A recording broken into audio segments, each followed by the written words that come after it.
right. Well, welcome to SIG Windows. It's April 23rd, 2024. We are a CNCF project, and we do follow the CNCF guidelines, which essentially is be respectful to each other. And if you have any questions or concerns, please reach out to any of the leads or CNCF leads as well. So welcome to SIG Windows. I don't know if we have any announcements this week. Does anybody have anything last minute they wanted to add? We didn't get anything in here, but I think 1.30 came out. Woo! Congratulations to everybody that had some features in there.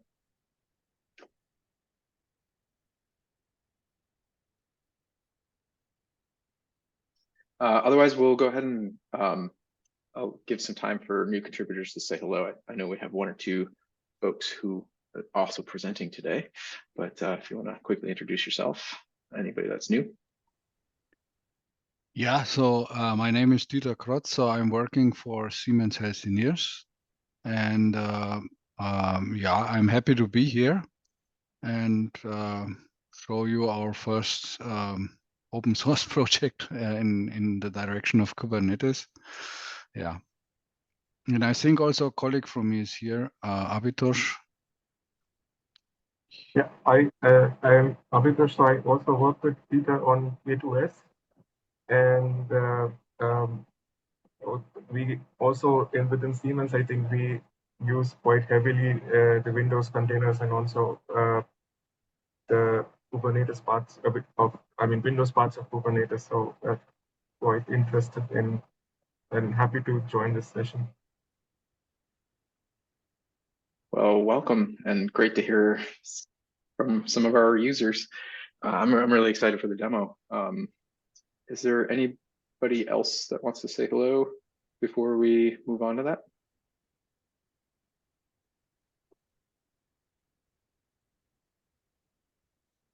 All right. Well, Krotz, are you doing the demo? You can take the screen share if you. Okay, so I got the message that I cannot share since somebody else is sharing. Okay, so I can stop sharing then. But you could just request it. Okay, I stopped sharing. See if you can kick it out.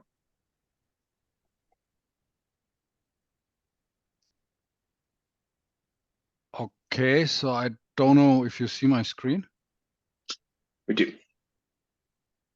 Okay, so let me give you a little bit of context what we are and what we do. So these are the main systems which are producing at least in one part of the company, and it's yeah, we have with those, I think for me at least, they are the most important systems from as a revenue also, and overall sales around 20 billion, so it's quite big. And they produce their imaging producing entities, and they produce quite some nice images and have a lot of functionality, especially for referring physicians to make a diagnosis. And currently they are running so they are all Windows based. So mainly I would say Windows 10 IoT they use. And on those systems, normally we install actually the application natively, so mainly .NET Framework applications, but also native build applications and so on.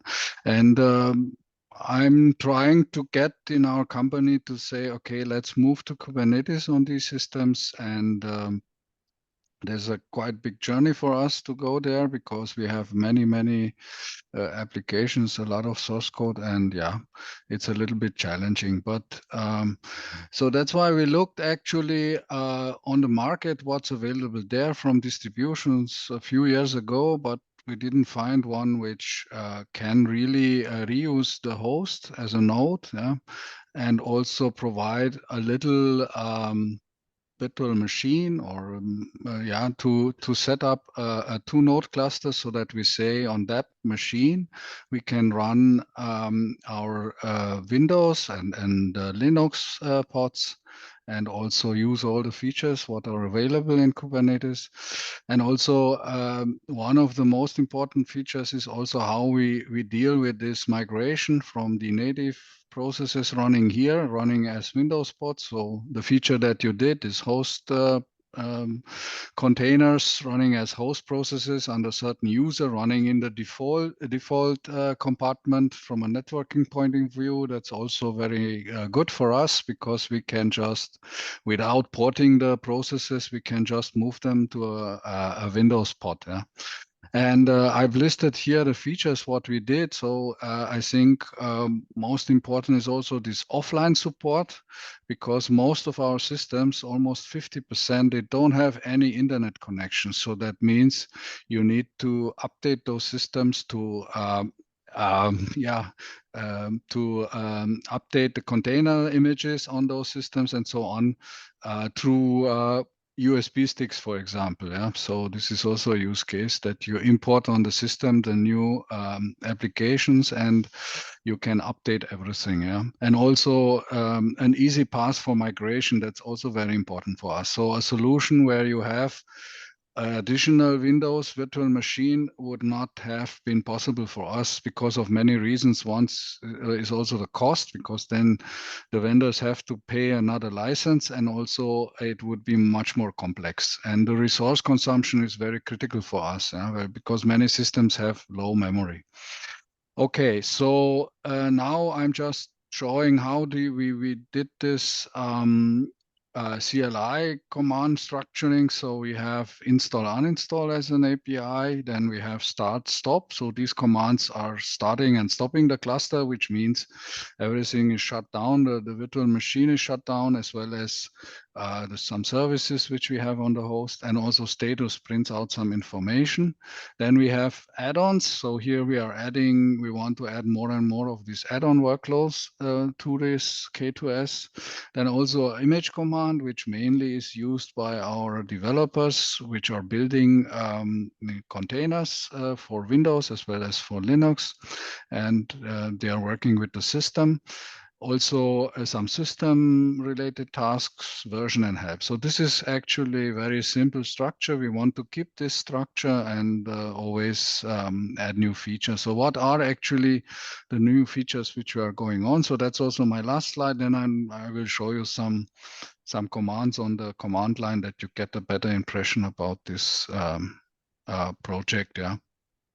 So next steps where we are working on the 3 new add-ons. So one logging add-on, which is already on the main line, then a security add-on where we want to add, that's a little bit challenging. We want to add a cert manager and keycloak, and also Linkerd as a service mesh. So I've started porting the things to Windows in Linkerd so that it works also there with a Windows node, and this we want also to have so that we can use this MTLS encryption between the pods.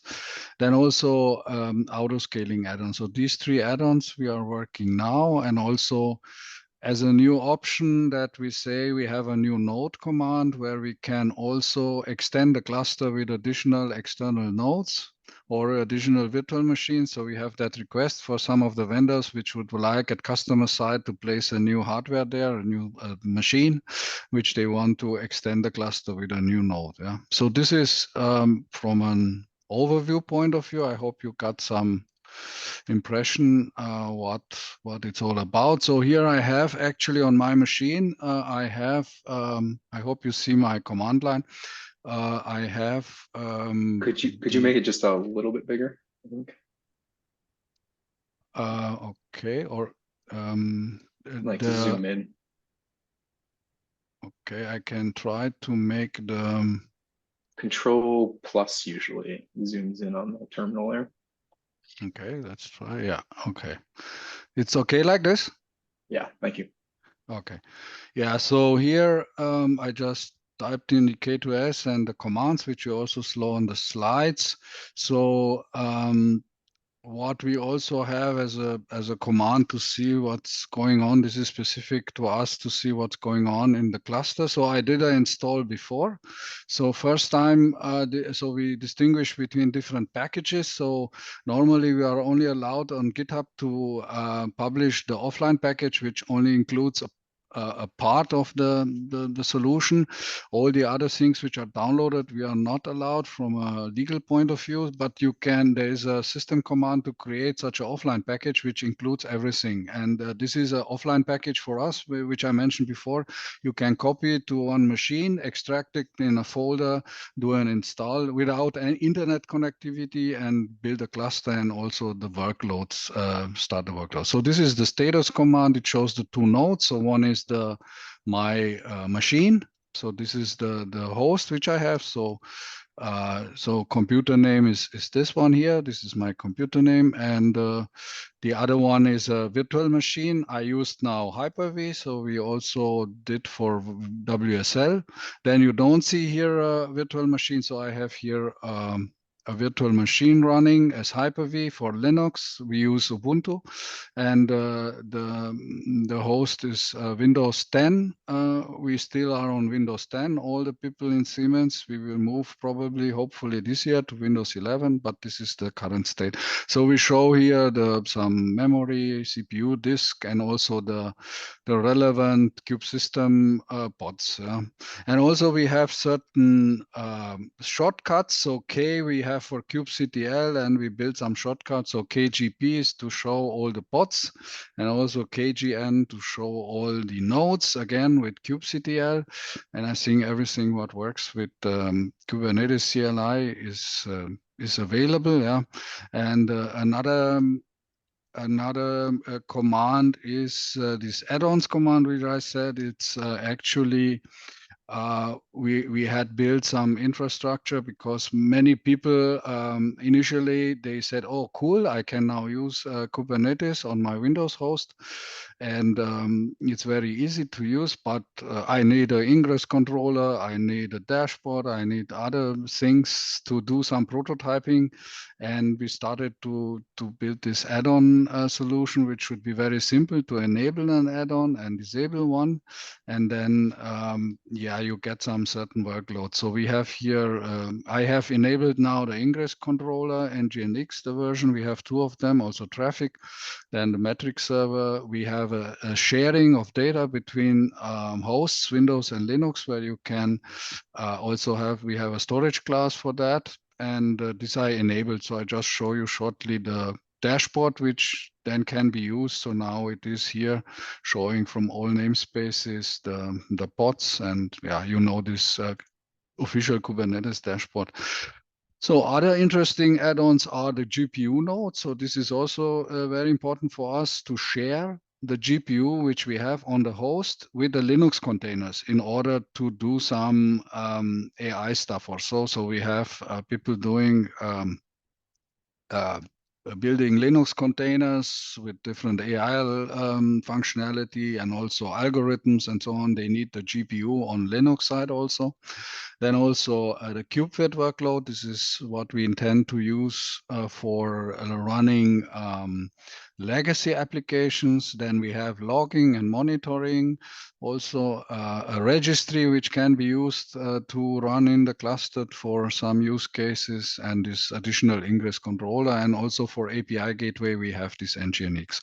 So this is here the current state, and we are adding the logging, I said, the security one, as well as this auto scaling using Keda to have some kind of, based on different resources, more flexible scaling possibility. So this is what is now available. Also, there are many commands, and one also what I use very much is SSHM. This is a shortcut for getting into the Linux VM, so that if you want to do something on a Linux side, I'm just in, yeah, for example, top, I can look to the processes running inside the Linux VM. I go out now and exit again. So this is just when I want to interact with the Linux side.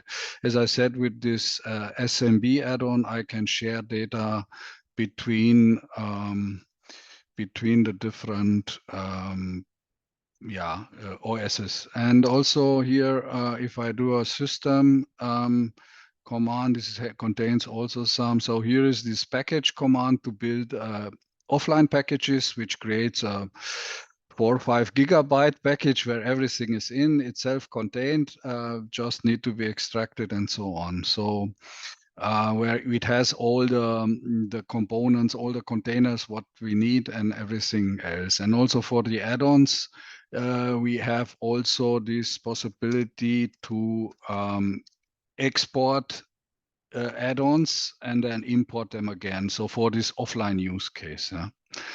Okay, so I think this is short overview. I can just show you shortly, and then I'm finished. So here I have a Linux example application in Go with a Docker file and some code. So I normally the users of K2S, they just look first, what do I have in the cluster on images? So we have this image ls to show all the images on all nodes because they want to know. So here I see this is for Linux nodes and this is for Windows nodes and for the Windows node. And I don't have now this example here. I'm just starting it to build it. I just built here this Linux container and I say use this tag demo. So I should get then here in the images a Linux container which is available on my kubemaster, which is a Linux node, as tagged with demo. So this is a example. The same way I can do also, maybe I go here, I just show the command. If I do it for Windows, it's the same. I say build it -w, it's for Windows, then it builds a Windows container. Yeah. So now I look again to the images and I should have that image now available. It's here built. It's here available now. I just built it now. It's almost 15 megabytes and tagged with demo. So this is what I built it now. So also we have this registry command which shows so you can add multiple registries to connect to, and I'm currently using the one so this is for what I'm responsible for pre-development in this Singo department and this is what I use currently. It's a Azure based in Azure registry, and I'm working with that and pushing there the containers. But that's it actually, roughly. So as I said, we are going to extend, add more add-ons, and also being able to add new nodes also. That's the next features we are targeting. Yeah. Are there any questions or remarks to this? Does it overall make sense for you guys? Yeah, this is awesome. Yeah. Yes, it does. Very cool. Yeah, I've seen this last week as well. I was taking a look over the project. So already knew quite a few things which you have shown. So I really think it's a very interesting tool. And I like the fact that it does come with a couple of add-ons you can simply enable, which you might not have in Minikube for Windows, for example, which might be interesting and a lot easier for, including newcomers and developers to get into Kubernetes, and especially Windows Kubernetes. But there are a couple of things which I would be curious about. I was a bit AFK, so if you already talked about that part, I apologize. There was a plugin for GPU, for example. From what I saw in the help, I think, it was enabling GPU on KubeMaster, on the control plane, to say so. But basically, that would mean that the Linux node itself would be able to create and assign and run those GPU-intensive workloads, right? Or are they going to be deployed on the Windows node? No, they are deployed on the Linux node, and we share the GPU with the Windows host. So you Okay, so can it's adjust. Yeah, oh, it's shared with the Linux OS, and used. You can use it as a resource in the Linux container. So we have also, I think, an example in this. Hopefully, I don't know, but else I have it somewhere else. There is so here it's an example. You can just request. So if you enable that add-on, you just, so we have here that Google CUDA vector add container, and then you can request the GPU. It must be a NVIDIA GPU, yeah. So you can request that GPU then, and it's available. So we also have this resource then available. So if you describe the node, then if I would enable that and describe the node, then I would see that also the so if I would describe the kubemaster node, it would also appear that he has a resource here as GPU. So this is the feature, because the people want to use this GPU features to test their containers. Yeah. Interesting. I didn't know that Hyper-V was able to share the GPU with the VMs. I know, of course, there used to be something called Hyper-V Remote FX, but as far as I know, that was deprecated a long time ago, and I don't think it exists anymore. Just try it out. And I do know that you could basically do Hyper-V PCI pass-through, or how they call it, discrete device assignment, I think, in which you can essentially assign the GPU itself entirely to the VM itself. But I wasn't expecting it to be shared.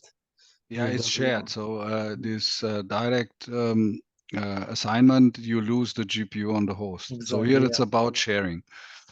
Try it out and let me know if it works for you. That's very interesting. That's pretty cool, I think. Yeah, Let's so go. I think, yeah, so we didn't find any solution which could use both system. That was the reason why we did it, because we invested now some effort in it, but we can add the versions what we want and all the components. We can now control that for our developers and also then products. And that's the reason why we did it, because we looked for micro KTS, for K3S, for all these stuff, but none of them could reuse the host as a node, as a Windows node. Yeah. In a product quality, so that we can use it also in products. Yeah. And also we had discussions with Microsoft. So the team that did Kubernetes, so this AKS for Windows IoT. So the team which are implementing that, but they, unfortunately, I had a talk also with the product manager and other people there, but they, unfortunately, they also decided to use VMs for the Windows nodes and didn't reuse the host. Yeah. So in our case, it's very important, especially from pricing, from resource consumption, to say I reuse the host as it is. I can port the processes which are currently running in Windows container, and I just have an additional load on the system as a small Linux virtual machine. This is acceptable by our products, but having two virtual machines, it's not acceptable. That's pretty cool. Very cool demo, folks. Just one follow-up question. When you were talking about the NVIDIA GPUs, are you saying that you need a NVIDIA like an A10 GPU, and are you running NVIDIA Grid on the Windows host? No, I don't have a grid. So grid would also work. I don't know. That's too expensive for me. But I have a normal NVIDIA. I have to look what I have, and at least on my system, I have to look what GPU I have. But it's a normal NVIDIA card. Yeah, so it's a normal NVIDIA GPU, which are most of them, right? So few GPUs are from AMD or Intel, but we have mainly, because also of CUDA, we have mainly NVIDIA in usage. Yeah. I see. So you have an NVIDIA GPU on the host. The Windows OS has access to that NVIDIA GPU. You pass that then to the containers, even the Linux containers or the Windows containers that are running on that host. And No, you the share it across. Windows containers, unfortunately not, because Windows Okay. containers are not capable. Unfortunately, this is a big Correct. issue for us. Yeah, Yeah. they are not. So especially we use OpenGL a lot for our 3D imaging. Unfortunately, I'm not aware of a solution. I know DirectX was in some way possible, but we don't use DirectX. But I know it's not possible through, unfortunately, Windows containers to Okay. use graphic, but the Yeah. Linux containers can, yeah. Okay, so what you're doing is you have the GPU in the Windows host, and then you're passing that GPU onto the Linux containers that are running inside your control plane or inside another worker on the same host. Linux worker on the same host. Yeah, exactly. It's a Windows, it's a Linux virtual machine which runs as a Hyper-V virtual machine, and that has access to the GPU. Wow, that's really cool. I was with Claudio. I did not realize you could virtualize non-A10 GPUs in this manner and pass it to like, can you pass it to like multiple Linux VMs or just one Linux VM? And does the host lose access to the GPU? No, the host doesn't lose access, but we only use it with one, so I cannot tell. Okay. We didn't test it with multiple, to be honest. Yeah. Okay. So Well, yeah. in the past, you could share your GPU with multiple VMs through Hyper-V Remote FX, which was again the idea of sharing the GPU with the VMs. So I would assume that you would be able to share with multiple VMs. But I think in that case, you would end up with some resource contention when it comes to Kubernetes scheduling, I think. So you could, but it might not be a good idea. Yeah, I So don't know. just We jumping didn't in. test it. Yeah, we didn't test it. Sorry, didn't mean to interrupt, but just jumping in here just to clarify on this one. I think for Windows Server 2025, so maybe Server 2025 and then the next updates of Windows 11, there will be GPU P, which will allow you to actually partition the GPU between multiple VMs. I don't know if that's going to roll back to earlier versions or not, but it has been announced for Windows Server 2025. Nice. Okay. Nice. One other thing that I kind of wanted to mention Can is I that can I jump in? I have to go to SIG node, and I do have two quick questions. I'm sorry to cut you off, but I was just wondering, I think SIG Windows, like we've been working on various solutions here, and I'm interested in like, does this work in CI? Like, could we run it in GitHub Actions? And then also, like, what are your take on like, would you take contributions that would enable us to like be able to build from like Kubernetes source and things like that, and maybe swap out the CNIs, because it would help SIG Windows pretty significantly to be able to have a solution like this from a developer's perspective. Yeah, I have a follow-up question on that, and maybe you can add to your answer, which is I can clearly see the benefit of like using the host as one additional node. I'm wondering, like, in your process of building this, have you found any drawbacks of using the host? In addition to James's question, like, what are the other things that you can see that might be drawbacks of using this option? And by the way, congrats on this. It's pretty cool. Yeah, thanks. So yeah, I mean, we are forced to use it. So it's for us not a question, do we want to use it? I mean, VMs is always nice because you can shut them down or you can control better, but we are forced to use it. And I think for a developer, it's pretty cool to have this because you can also debug the things easier, because the containers, if I would now create, they are also running as, so we use process isolation. They are running also as normal applications here. You can also see them there very easily. So it's for us a solution which we need to do, because we need to move the current processes to containers, and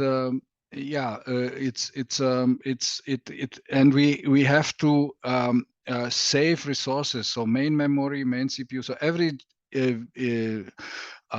virtual machine costs more memory, costs more additional resources. So this was the intention, because you can imagine we have Windows 10 IoT systems where a lot of processes are running, and now when we move to Kubernetes, they will be visible in the same way here running, only that they will run isolated, controlled in a different compartment, right? And having controlled by job objects and so on, how this Windows container technology is implemented. And in addition, we gain with a virtual machine where you can say the memory. So we already have it running with 2 GB only memory. Of course, you cannot use a lot of workloads there, but for us, this memory consumption and usage on the host and not paying an additional license, this is also very a big factor, so that we can move from the current bare metal architecture to this architecture. That's very important for us. That's why we looked at all the distributions, and they all do virtual machines. They all have the same solution. But this is not possible for us. That's why we did this, and currently the developers are using it, and because they also see all the container as normal processes on the host, and that's why that's the history behind. We could not use. So the drawback is they are running also on the host, but I don't know, is that a feature or a drawback? I cannot tell. For me, it's a better resource usage overall, because I only need one virtual machine on a Windows systems, and on a Windows system, and I can run a Kubernetes cluster. And hopefully soon we can extend that with external machines, so that people can build also bigger clusters. But this is the solution which we are heading to, because we have these constraints regarding licensing and resources. But I cannot tell. So I didn't face any issues with running Windows containers as in process isolation, with containerd. So we use containerd on, you see it here on the Windows host, and in Linux we use CRIO as container runtime. So containerd with Windows container looks quite okay. So maybe I do this here. That we see this better, or maybe it's too small, but yeah. Hey folks, can we just go and go back to James's original question about, we are looking for something like this to use in SIG Windows in our CI, and also maybe use it with the latest bits from Kubernetes. So can we just figure out, would you folks be open to, PRs that allow us to do this kind of work? Yeah, of course, we are open for every. So we use it internally, and everybody who wants to, so it will stay open source, that's for sure. I mean, I fight it, to be honest, 9 months with the management at Siemens to do that, because we are a very conservative company, but now we agreed on this, and it will stay open source. I think very important is in the CI, it's always good to, because we are also using it in our CIs, and it's important to use there the offline package. So what I've shown to create such a package before, so something like this, and that creates, sorry, I have to create, so this can be only created if no cluster is running. So if you just download the solution and create the package, it's kind of a zip file. So we have these packages. Maybe I show a slide just shortly. I don't want to hijack your meeting, but so we have this online package, which is only 15 megabytes, which contains, as say, the source code from GitHub. But when you call install, it downloads a lot of components, containers, and so on. So these offline packages for the K2S and for the add-ons, you can build with the command line these we only publish internally here and at Siemens Healthineers because of the licenses. They are open source licenses, but which enforce so they have this GPL license and so on, which enforce normally that if you are resharing it to also change your license. So we have the MIT license now, and we would like to keep that. That's why on GitHub we only publish this online package, but internally we use also in the CI this offline package. Yeah, so it's 3 GB. With this, you don't need at runtime, so it's very good for CI because you can just set up the cluster, which costs 2 minutes. And in 2 minutes, you have the cluster available. Yeah, and because it doesn't download anything. So just starting install from this one takes around almost half hour because it downloads all the components from the internet. But this one doesn't do it. It's very fast. I would recommend that. And if you also use add-ons, then also they can be separately imported and exported so that you can set up a CI which is already everything available in an offline setup. Yeah. So I would say try it out and let us know. We are happy for everybody who tests it and gives us feedback because we want to improve it. That's our main intention for open source, to share it also with others, to be honest, because we use a lot from CNCF, but we don't give back anything till now. So hopefully this is one contribution.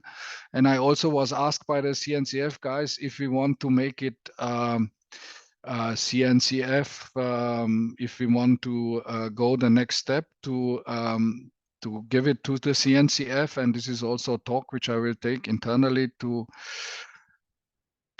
get it as a CNCF project. But this is not finalized now from our side. Yeah. Yeah, that was going to be one of my follow-up questions. Is would you be open to, donating this to CNCF? Yeah, I would like to make it incubating because that would be the next step.